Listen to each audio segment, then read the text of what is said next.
प्रभु नाम की चिंगारी उत्पन्न होती है, जो हमारे जो अच्छे कर्म नहीं है उनको जलाकर भस्मीभूत कर देती है।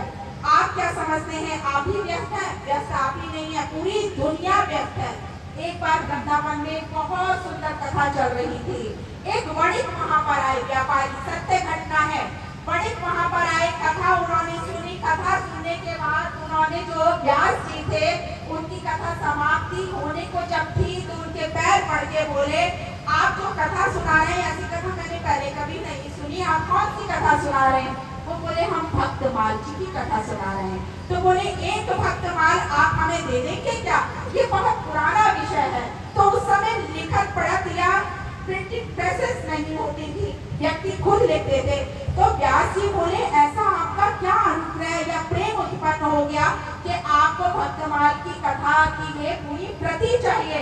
उन्होंने कहा, आप ये बताइए, जो वणिक थे, व्यापारी थे, बोले, मुझे जीवन में नाम लेने का, पूजा करने का, साधन करने का कोई अवसर नहीं मिलता है, लेकिन आप ही कहते हो रामायण में राम है, गीता में कृष्ण है, और भक्तमाल में मुझे लगता है कि भक्त है, और भगवान का नाम ना लो, भगवान के भक्तों का नाम ले लो, तभी जीवन कृतार्थ हो जाता है। तो गुरुजी ने कहा, आप थोड़ा समय रुको, 2-3 दिन दो, मथुरा वृंदावन और घूम लो, निधिवन हो आओ, मुझे 2-3 दिन अपने हाथ से लिखित प्रति को बनाने में समय लग जाएगा।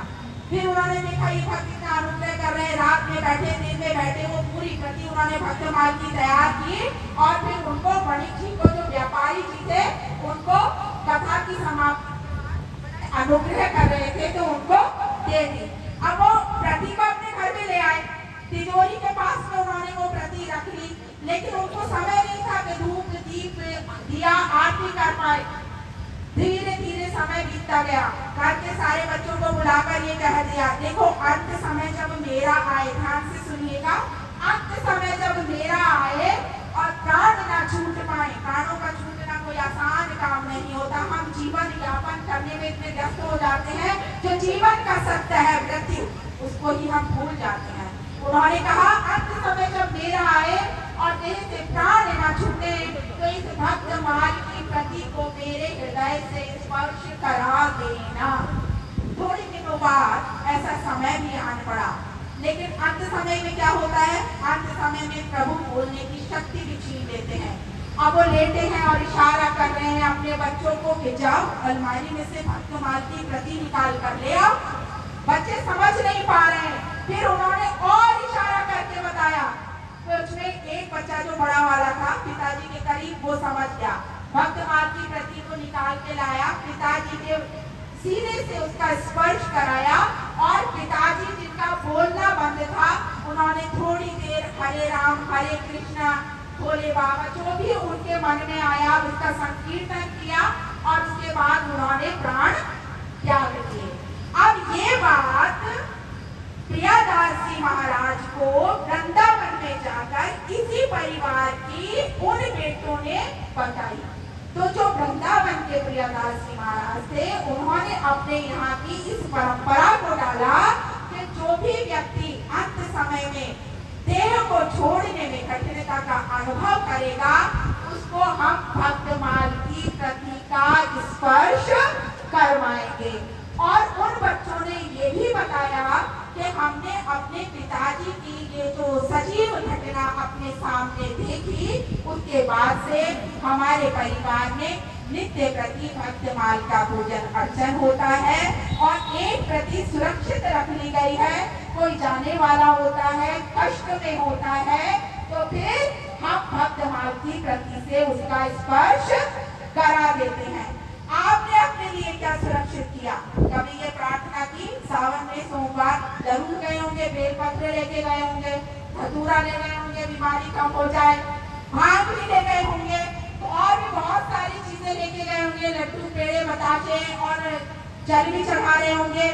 लेकिन क्या कभी किसी ने ये मांगा कि अंत समय में प्रभु हमारा जब जीवन ये खत्म हो, हमारा जब ये देह छूटे, तो वो यात्रा बड़ी सुगम हो, सरल हो, हमारे निकट हमारे इष्ट हो, हमारे निकट हमारे परिवार के जन हो। काशी कौन कौन गया है? काशी होकर आए आप लोगों ने देखा है मणिकर्णिका घाट, दिन रात 24 घंटे बारिश है तो भी संस्कार हो रहे, दाह संस्कार, और नहीं है तब भी। हम लोग गए, बच्चों का साथ था, गलियां बहुत छोटी छोटी हैं, एक गली के बाहर लिखा था कचौड़ी गली। अब भाई बच्चों के मन में लालसा हो जाती है, कचौड़ी गली से हम होकर निकलेंगे। कचौड़ी गली में जैसे ही प्रवेश कर रहे थे, 7-8 पुलिस कर्मी बैठे हुए थे। मैडम इधर से मत जाइए, उधर से निकल जाइए, उधर से निकल जाइए। क्यों निकल जाइए ये तो समझ में नहीं आया। एक महिला भी थी, बोली निकल जाइए, बस बचाते कोई आ जाए तो थोड़ा रास्ता ना हट जाना। गली बहुत पतली थी, लेकिन आप तो जानते ही है वहां पर क्या होता है।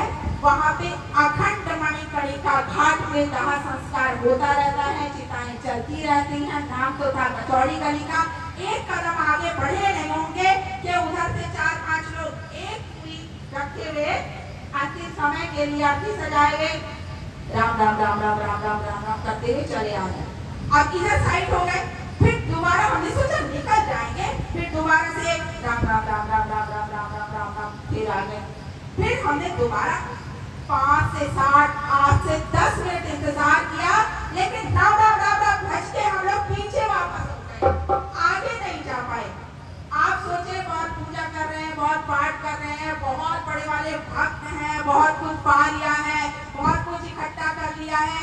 नहीं, उन्होंने ये जान लिया है कि राम का नाम ही, और राम के नाम के बिना कुछ और, तो हमें क्या बजना है? हरे राम राम राम हरे हरे, हरे कृष्ण कृष्ण कृष्ण। ये भी महामंत्र है, इसके पीछे का भी प्रसंग बहुत इंपॉर्टेंट और बहुत बड़ा है, उसकी चर्चा हम कभी और करेंगे। एक छोटा सा प्रसंग और है, अगर मंत्री महोदय अभी हमारी शायद एक आध भजन भी होगा और समय भी लगेगा और थोड़ा सा और भी काम है, तो हम अपनी वाणी को विराम देते हुए आपसे यही कहेंगे। देखिए सावन चल रहा है, सावन में आप मंदिर जाइए, पार्थिवेश्वर शिवलिंग का निर्माण करना आपको पता है, वो आप कर लीजिए, अपने घर में कर लीजिए या मंदिर में कर लीजिए, दिया बाती कर लीजिए। और सबसे बड़ी बात है, अगर हम बहुत ज्यादा नहीं कर सकते हैं, एक मंदिर की परिक्रमा मतलब मंदिर में जाना, और उसके अलावा मन के भाव से समर्पण।